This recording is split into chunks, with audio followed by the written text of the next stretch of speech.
খাট, সোফা, দরজা, বিভিন্ন ধরনের ফার্নিচার বানানো হয় এখানে। 500 টাকা লাভ দিয়ে দিই, অল্প সীমিত লাভে। সলভ সাইনবোর্ড আছে রেল স্টেশনের পাশে এটা। এখানে guys, আমরা চলে আসলাম আজকে হচ্ছে এই ফার্নিচারের দোকানে। এখানে আছে সলভ সাইনবোর্ড আছে রেল স্টেশনের পাশে এটা। এখানে আপনারা দেখতে পাচ্ছেন এখানে আছে আলমারি, খাট, সোফা, দরজা, বিভিন্ন ধরনের ফার্নিচার বানানো হয় এখানে। আপনারা চলে আসবেন এখানে। আঙ্কেলের সাথে একটু কথা বলি, এদিকে আসুন।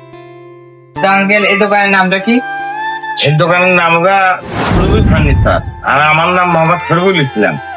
এখানে আমার বাপের থেকে ব্যবসা, আমরা পুরানো ব্যবসায়িক, মানে আমি যে ব্যবসা করি 20 বছর, আর আমার বাপ পরে পর্যায়ে 40 বছর ব্যবসা।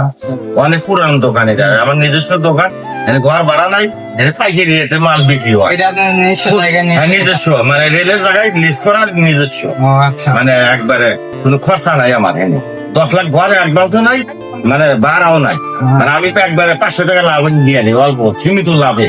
আমার ব্যবসায় সীমিত লাভ। মাল অর্ডার গুলো দেবো, পুরা সার রং করা আগে দেখা দেবো, 10 সময় বানিয়ে দিলে হবো, মানে খাট নেওয়ার সময় টাকা দিলে ভালো, কোনো স্থান। তো গাইস, আপনারা তো সবকিছু শুনলেন। তোর বাবা এখানে আগে কাজ করেছেন এবং তিনি এখানে আমি নিজেই কারিগর, কারিগর মদন।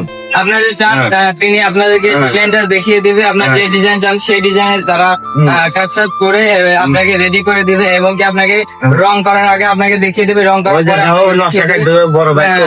এদিকে দেখতে পাচ্ছি আমাদের আরেকটা কাজ করে এখানে নকশা আছে এবং কি সুন্দর একটা নকশা আসতেছে।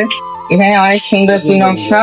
এখান থেকে আরো দেখছি তার হাতে কিন্তু একটা জাদু আছে। হ্যাঁ, অবশ্যই তার হাতে একটা জাদু আছে, দেখতে পাচ্ছেন। এরকম কাজ কিন্তু সবাই কিন্তু করতে পারে না। না, এই সলভে আসলে কিন্তু এখানকার এই জায়গাতে কিন্তু আপনি অবশ্যই আসবেন।